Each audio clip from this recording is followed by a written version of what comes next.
You must have had many second thoughts along the way. There must be something that you would have paused and listened to. They used to call it Progcap laga diya. When from a financing company we became a verb, we realized that something good is happening. Most companies, they change directions when they're struggling. You change directions when you're doing really good. Our speed would have been significantly more had we done that. We almost paused disbursals for 2 months and then regrouped, got our customers, shifted to our NBFC and started working like one. It was a massive shift. We helped our initial employees get some liquidity. Himanshu Chandra isn't chasing headlines. He's built Progcap into one of India's most capital-efficient fintech companies.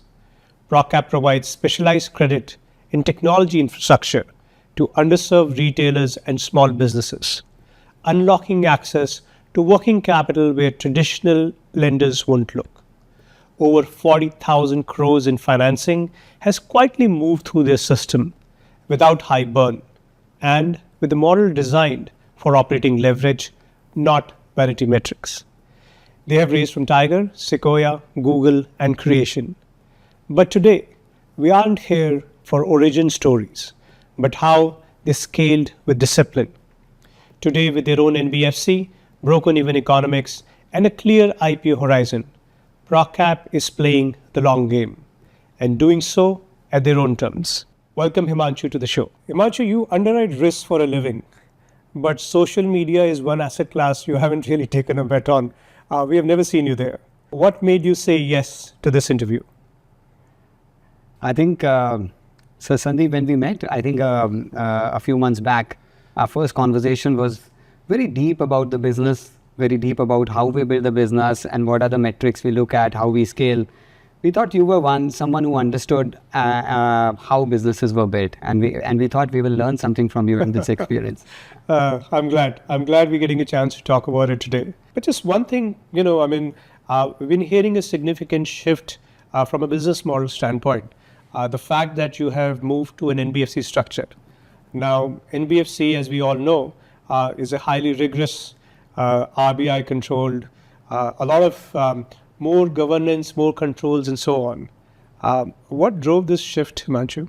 I think initially it was driven by the regulatory changes. We were a platform from 2018 to 2022, happily doing that, having the lenders, larger balance sheet lenders manage their balance sheet, manage their treasury, and us on the front end managing customer experience. Slowly we saw two shifts happening. One was the regulator was asking lenders clear questions about who's underwriting risk, who's taking the real decisions. And that's why they started putting guardrails around that. How much risk control can be shared, how is underwriting being done. And when these guidelines, which are now called digital lending guidelines, came across, now if you were a term loan lending business where you disburse first and collect later, you could have continued doing your business, maybe with a pause of 2-3 months. But our business is a transactional business where customers use us every day. They repay us, they draw down. And if you pause even for a day, there's a huge volume and a huge relationship gap, right? When that happened around Diwali 22, we had our NBFC, we were never using it. We said this can't continue because our customers needed capital during the season time and any pause would impact them. So we took a strong call that we completely shift away. We almost paused disbursals for 2 months and then regrouped, got our customers, shifted to our NBFC and started working like one. It was a massive shift. Customer experience was at the center of it because knowing that customers rely on us for everything, we had no option but to make this transition. It was painful initially, but I think something that you reflect back and say this was a right decision because maybe at not that time we would have dragged our feet, taken some time to shift slowly, but just that pause and decision to transition immediately helped us actually keep our customers intact. That was a big bet. Were your investors all supportive of that whole move? Because at a stage when you're doing everything well, most companies, they change directions when they're struggling. Yeah. You change directions when you're doing really good. And most of the time, people don't want to touch something that's working. So how was the environment in the boardroom when you kind of brought up the whole idea? I think the great thing about the board was they were cognizant of what was happening, and we had kept them fully abreast of how the regulatory environment is changing. Many times they would bring us changes that we were not fully aware of. And in the end, they left this decision to us that if we felt that customer experience will be better served doing a full stack model. This was significant shift, right? We were a platform, very capital efficient, don't need capital to scale, versus an NBFC business where you can lever yourself maybe 3:1, 4:1, and you need to completely raise capital every time. But eventually, when it came to something that's working, the good thing was customer wasn't changing, the asset wasn't changing, the underwriting remained the same, but the back end was transitioning from a platform to full stack. Right. Generally very supportive board, and that's also what helped us move this model. Awesome. I mean, and the success continues to build from there. A lot of conversations with the founders in the startup ecosystem are about the grind that they went through, the challenges at the start of the journey. Here we take a slightly different look. You're almost getting near the top, and we want to know, how does the view look when you're closer to the top? Is it more scary than what you started before? So just give us some sense of the numbers, like in terms of the retailers, the kind of people that you interact with, the MSME economy that you're powering. How was that volume kind of churning up on a day-to-day basis? Some basic numbers, right? We work with around 140 corporates. These corporates range from a turnover of maybe 5,000 to 100,000 crores. The quantum of retailers every corporate would have is around 50,000 to 100,000. So we have a volume within us. We were calculating the other day around $70-80 billion worth of sales happening through these corporates. 2.5 million retailers that they work with. Wow. So from that filter, we get access to all that data. We access to daily transactional data of these retailers and distributors, which our system gets. We use that to underwrite, and then we start selecting our customers. Every day we see around 800,000 retailers transacting. From that we have selected 28,000 that we work with, and 16,000 transact with us every month. We have been supremely selective of who we work with because the business was new. We wanted to learn from the experiences. There were some losses initially. You learn, you improve your underwriting, come back again. But now's the time when we are now understanding the asset even better than we did. I mean, every year we try to understand the asset better. There are some experiences, we build controls over that. And in these 7 years, the good thing is that we have understood our customer well, what he needs, how he needs it, and also what are the risks involved in doing this business. I think now is the time when we are really starting to scale. So imagine you started the journey almost like 7-8 years back. You had the first set of angels come in at that time. Then you have investors like Tiger, the erstwhile Sequoia, Google, and so on. And I guess you started giving liquidity to some of these early backers of yours almost as early as 2021, 22. So what was going on in your mind? Because, a lot of people think that, this is an asset class where they go in and it's about a 10-year time frame. The predictability is low. It's a highly liquid asset class. But I guess you guys are, one of the unique ones who have started giving liquidity to your early backers as early as within the first 3 to 4 years of founding. How did that come about? Our first backers were Merak Ventures, GrowX, erstwhile GrowX. They were great believers in the business. They wanted to own the company or get maximum ownership around that stage. And then we got Sequoia as our first institutional Series A investor. And I think around the time of 2021, when we really started raising significant capital, PMF was set and we found the scale was happening in, let's say, 1 or 2 geos. And since we were a corporate-driven business, all we had to do was expand this business into new geographies. We started getting investors who wanted to drive up their ownership, right? And one was, of course, doing primary rounds. But we thought that was the right time to help our initial investors, initial believers, to see options of secondary and if they are winning. Around 2021, we saw our first set of angels taking some liquidity. They did not sell the entire stake, but everyone opted for, let's say, 20-25% of their ownership. And then in 2022, then the next Series D round happened.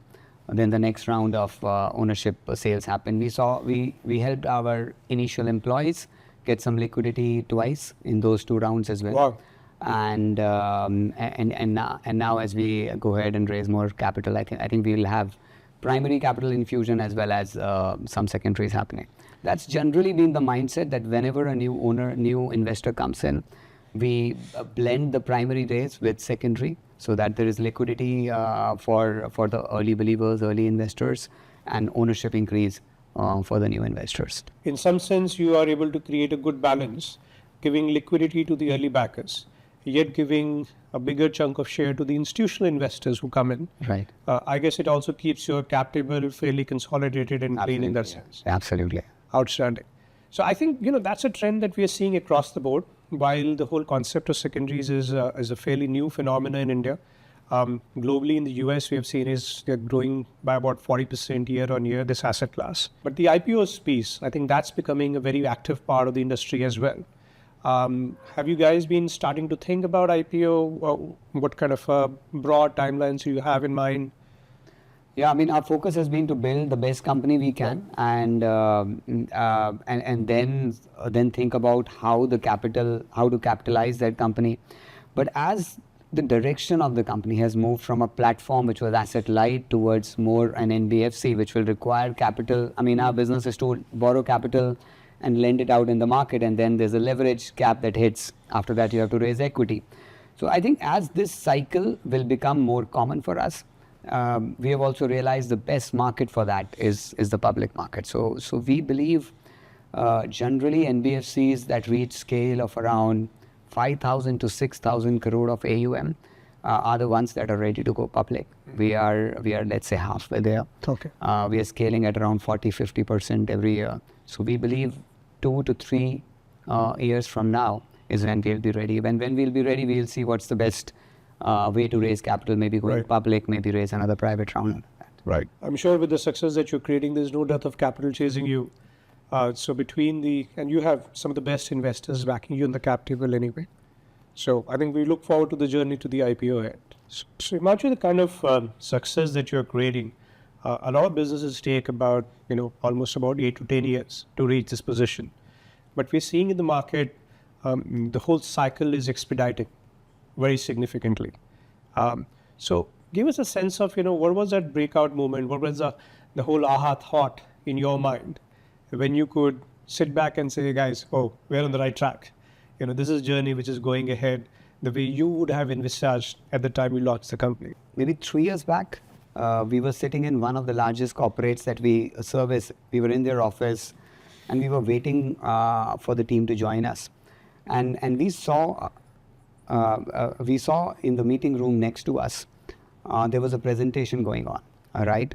And that was a presentation on Progcap, right? So we used to think that we were a small piece of this 30,000 crore company's puzzle, and we were just solving for one use case. It was our need more than their need sometimes. And this presentation was, they used to call it Progcap laga diya. That was their tagline.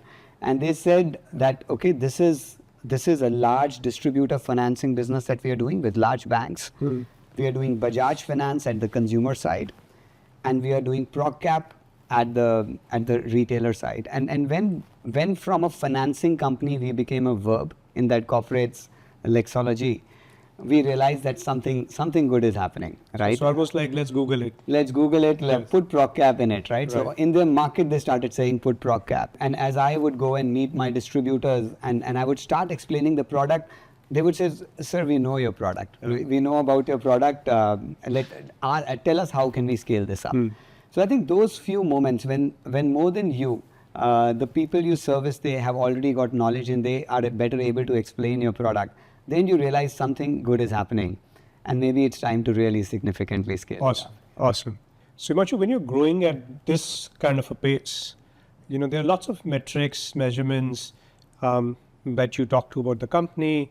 You talk about it in the boardroom, but there must be one or two those numbers that you use to get a sense in terms of how the business is moving, not the ones that you talk about to other people, but something that's close to your heart.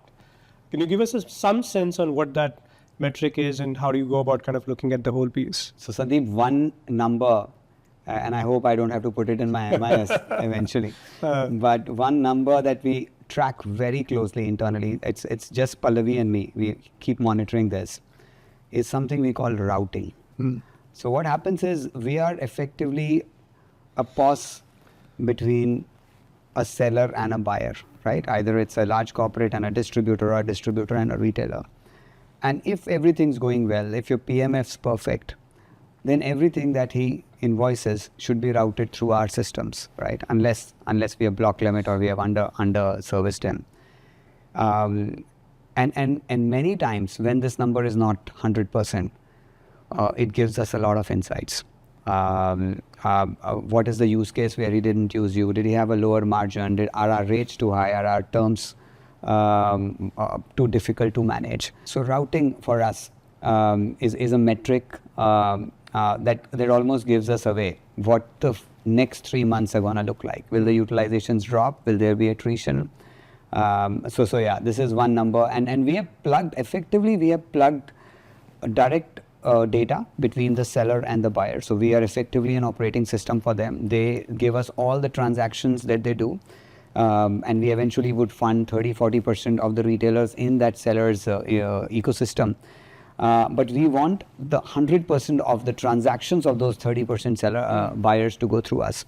When it doesn't happen, it means attrition is nearly coming to you. And that is something we track very, very closely. When you talk about your business, it's almost as much about data as it is about the real rupee and dollar pieces. So there's like a huge amount of data mining that you guys must be doing on a regular basis. Yeah. To understand the trends, to understand the patterns. So did that start more recently, or was that the focus from day one? The transactions that come through us are actually the real sense of how that industry is going, right? For example, this year we had a great AC season, but a very poor television, refrigerator, TV market. The sales of brands dropped by 7-8% in terms of real volumes. Inflation, of course, helped the value of the sales increase. FMEG market was down, fan sales were low. Agri market, monsoons were erratic. All those numbers actually reflect in the real transactions that are happening between the sellers and buyers, because these are real retailers in tier 2, 3, 4, 5 towns. They're buying dips or increases. And initially we used to just use this data for our internal monitoring, because we would end up, so what happens is, let's say a mobile phone is sold by the corporate to a distributor, that transaction would show in the ERP, distributor to retailer, that would show in Tally, and then retailer sells to a consumer and that phone gets activated. That's an IMEI activation which a brand will give it to us. So we will get an entire chain of when actually the cash flow is generated. And if the retailer doesn't pay us back right after 2 days of, let's say, cash generation, we would go to him, and because that means he's diverting funds, which is a risk for us. We would restrict our usage to this. But slowly we realized that because we service multiple brands in this industry, we are also getting to see very hyper-local trends of what's selling and not selling, right? Is a 32-inch TV of which brand is selling better, which model is picking up better, what's still stocked at a retailer end. And if we are able to inform our corporates better about it, maybe they will push their production cycles in the right way. I mean, we can give a right insight. So this is a practice we have recently started, where we try to give insights on what's selling better, and those data insights are consumed by our corporates. But there's so much more that we can do about it. Just incredible. So you literally have a microscopic view. Absolutely, yeah. In terms of what products are selling, what price points are selling, what brands are selling. You have a sense of literally the prosperity at the ground in terms of how much people are buying, or a season when people are actually refraining from doing so. And you're powering the whole MSME economy. Because that's one part, we've been looking at the whole supply chain segment for a long time. And we could see multiple legs along the way. But the fact where a small retailer is being empowered by working capital, that was the missing part. And I think that's the most critical lever that you have cracked in some sense, which is giving you this visibility, I guess. Very true, Sandeep. I mean, these retailers were largely ignored, right? Big distributors had access to capital. Consumers were serviced by BNPL companies. Yeah. And everyone in one way or the other was saying how to get rid of these retailers more than empower them, right? The movement of e-commerce, the movement of modern retail was always that this is an inefficient ecosystem and let's try other ecosystems. I think giving them capital has really improved their margins, their ability to scale. And we are seeing real impact. We are able to see that within a seller's ecosystem, the retailers we work with versus the retailers who choose not to work with us or we choose not to work with them, within a 12-month time frame, we are seeing their sales improving, the market share of the brand improving, the rotation cycle improving. So all those positive virtuous cycles are happening slowly just because of this empowerment of credit and technology to them. And that's very counterintuitive in some sense, because the way the technology is going, the way the online mediums are going, everybody says that this is an additional layer into the ecosystem, right? I mean, if brands had a choice, then maybe through online distribution and so on, they'll reach the end customer directly. So while some part of the ecosystem is kind of removing this layer, you are in some sense empowering this layer to actually provide a value add, so that they become a meaningful part of the overall ecosystem. And Sandeep, this is a question we used to be asked a lot around COVID, when there was a massive transition from general trade towards e-commerce. Everyone was thinking this channel will go away or will get significantly reduced. You know what? From 22 to 25, the share of general trade has actually increased. Oh, really? Yeah, in most of the channels. Wow. And there's a realization among large corporates that it is not in their benefit to actually get rid of this channel, because this is the distribution they built over decades. This is their reason for dominance in the Indian market is largely because of their distributor retailer ecosystem. As soon as they go e-commerce, the chances of a new player coming in, pricing them out are significantly increased. So brands actually support us in giving subventions, in giving schemes, in giving credit to these retailers so that they stay afloat and they're able to service their local markets. Also, the distributor ecosystem really helps large corporates, because India is such a seasonal country, right? During summer season, there's a huge stocking of air conditioners and fans. But as soon as winters hit, no one buys them. So there is a huge stock, there's a pie, and brands can't take it back. Now, these distributors create the right schemes so that liquidity can happen. They pass on the discounts, they work closely with their retailers and customers, and are able to flow into their channels so that stock doesn't come back, which a large modern retail outlet or maybe a large e-commerce store will not do. But that's true value creation. True value creation, Outstanding. So Himanshu, how about we switch some gears, right? And we talked enough about the business. How about we try and get into a little bit of Himanshu's mind, right? You've done a considerable part of the journey. I think you've demonstrated credentials. I think Progcap is one of the core market leaders in the industry. The way you stand over here, if you were to look back at your journey and say, okay, there are one or two things that you could have done differently, is there something that comes right at the top of your mind to say, you know what, I would have rather played that ball in a different way than I did in this journey? One decision we keep reflecting on and saying we should have done it earlier was a product called real-time credit. We were always very conservative. We always thought that going about underwriting in a slow and a thoughtful manner was better, because learning curve would be there and we would make some mistakes, and through that learning we will then flow back and improve our underwriting. But underwriting a customer real time was always available to us, largely because the data was always present, and when the data comes in, our team was actually interacting with the customer and taking the decision, which used to take 7 days. Now that transition has happened in 1 day, largely because we are empowering this data on the seller's phone. Our speed would have been significantly more had we done that much sooner, and we saw some players get in the market, do that, for us to make that decision and start making our technology changes in that direction. I think had we done that sooner, our scale would have been significantly higher. Wonderful. I think always good to look back in that sense and say, these are some of the milestones. If they would have come earlier, then hopefully the journey would have been even much more swift than what it has been before. Yeah. Awesome.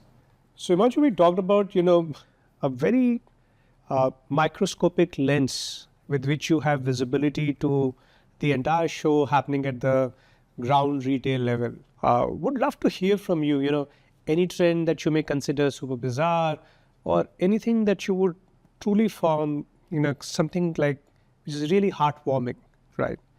Give us some sense of, the things that you get to view that most people have no idea about. Sandeep, last year we were sitting with one of our corporates, which is a leading AC manufacturer, and we were just talking about what went well, how can we service them better, and they said the demand that they saw last year. I think it's generally the temperature conditions in India, but also a shift in consumer behavior. They were completely surprised by the persona of the customer who is now demanding an AC in India. And air conditioners, growing up in 90s in India, we never used to have ACs in our house. In our school, we used to have one computer room where you would just get inside to get a whiff of that air conditioner feel. And now, tier 2, tier 3 towns, people who you would not correlate to spending maybe 5,000-7,000 to buy a cooler are spending money to buy a 35,000 air conditioner. And that trend has continued this year. And it's amazing how India is changing, the tier 2, tier 3 India, which is becoming aspirational. Another thing, this year, while in metros, we are all maybe health conscious, we are buying less carbonated drinks. In UP and Bihar, in maybe tier 3 towns and below, Coca-Cola sales are up 40%. 40%? 40%. And they were not able to service the demand during, let's say, March, April season. Now again, it started raining, so the demand's gone down. But this is the aspiration change that we are seeing. Branded is improving. They want to buy better products. They want to feel better. They want to consume. And that is real heartwarming when it happens. That's the new India in the making. That's the new India in the making, yeah. As a founder who's at the helm of, the market-leading enterprise, you must be constantly jostling, calibrating. On one side, you have speed versus perfection. The other side, you have growth versus unit cost economics. How do you go about doing it? What is the calibration which is taking the bulk of your mind? What is the tightest spring that you're struggling with right now? Just give us a sense of that. It's a mix of almost everything, right? You have to play a balancing act. Speed is super important. But at the same time, control, because our business is not just underwrite once, collect later. It's monitoring our customer behavior almost every day. So control for us becomes a very important metric, and we monitor that very closely.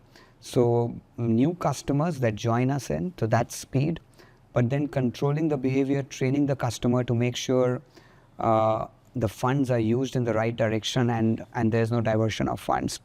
I think that has become very, very important. As we have learned more, we have realized that if we are able to monitor and control the behavior, we will be able to scale up much faster.